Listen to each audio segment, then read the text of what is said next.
Ladies and gentlemen, boys and girls, cats and kittens, welcome back to the podcast. Thank you, thank you, thank you. I know it seems like I'm wearing the same sweater. This is a very nice sweater, by the way. It's from Mr. B's. It seems like I'm wearing this a lot. I'm shooting a whole bunch of these in a row, and I'm just going to kind of stagger them out.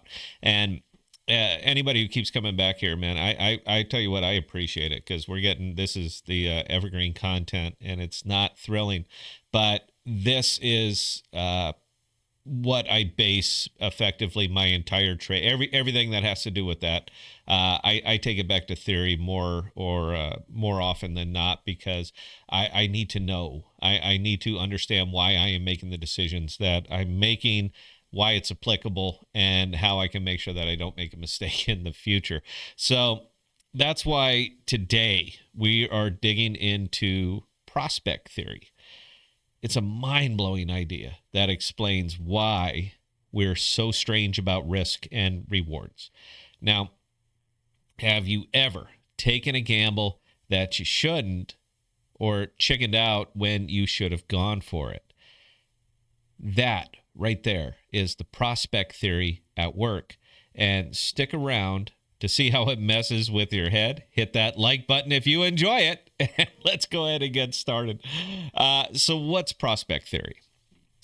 It's a brainchild of psychologists Daniel Kahneman and Amos Tversky from 1979. They said, we don't make choices like rational robots, especially with money or risk. Instead of weighing odds calmly, we are swayed by emotions, framing, and quirky mental math. It's not about what we should do. It's about what we feel like doing. And here's a spoiler for you. Feelings win. Here's the big insight. We hate losing more than we love winning. Now, Kahneman and Tversky found losses sting about twice as much as gains feel nice. Picture this. Losing $100 bums you out way more than finding $100 cheers you up. It's called loss aversion. And it's why we cling to bad stocks, bad cryptos, or avoid risks, even if the upside is huge. Our brains are wired to dodge pain first. Prospect theory says we don't judge outcomes in a vacuum. We compare them to where we started. If you're up $50 in a casino, a $20 loss feels like a bummer, but you're still ahead.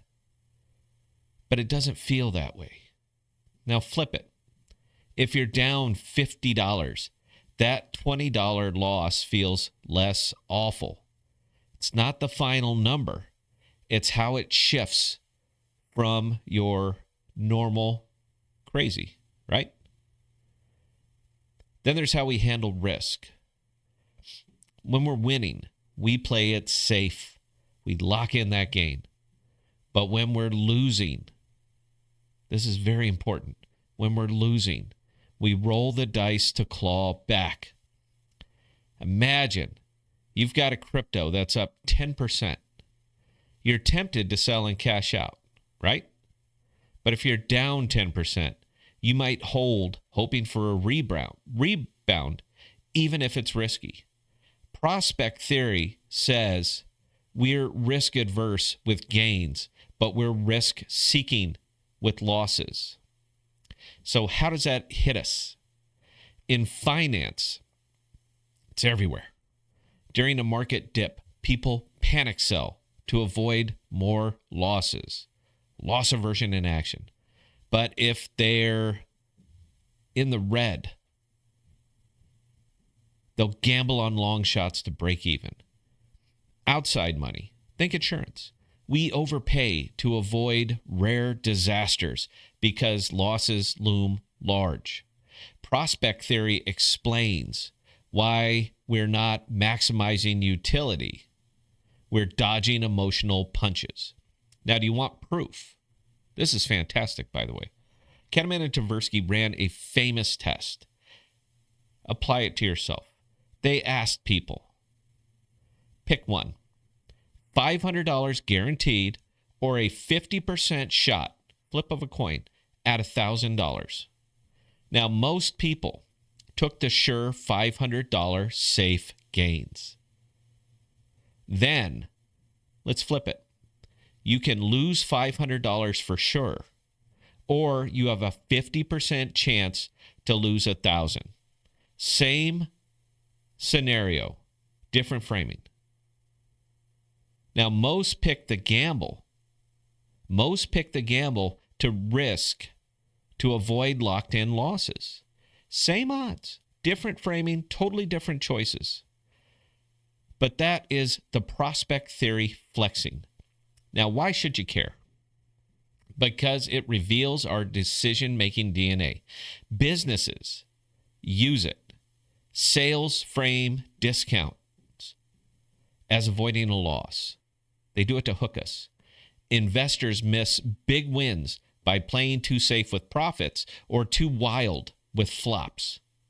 Knowing prospect theory won't make you fearless, but it might help you spot when your brain's steering you wrong, like selling a winner too soon or riding a loser to zero.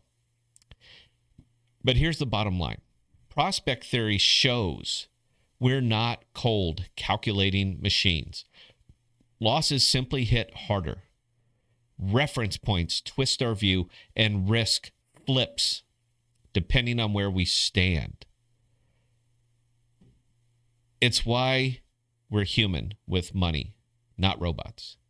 Now, next time you're sweating a choice, ask yourself, am I running from loss or am I chasing a feeling? It's your brain. It's not the odds that's calling the shots here. So, look, man, that's kind of it for this one. And again, I appreciate you guys indulging me on these. Have you ever caught yourself dodging a loss or betting really, really big to recover?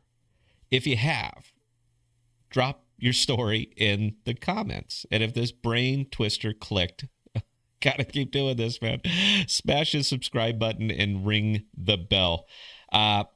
All of this is incredibly important when you are dealing with something as esoteric as cryptocurrency, as esoteric as Bitcoin is. I know we're all crypto people. We all certainly understand it, but do you? It's not a matter of understanding this. It's a matter of understanding the why you make decisions and what your motives are. Framing, guys. This is absolutely critical in this space, is framing. Are you in a rush to simply try to get it all back instead of actually looking at why you lost it in the first place? Anyway, questions are Scott@thepodcast.com. I answer any and all of them. And until next time, guys, please stay safe and please be real smart with your money. Cheers.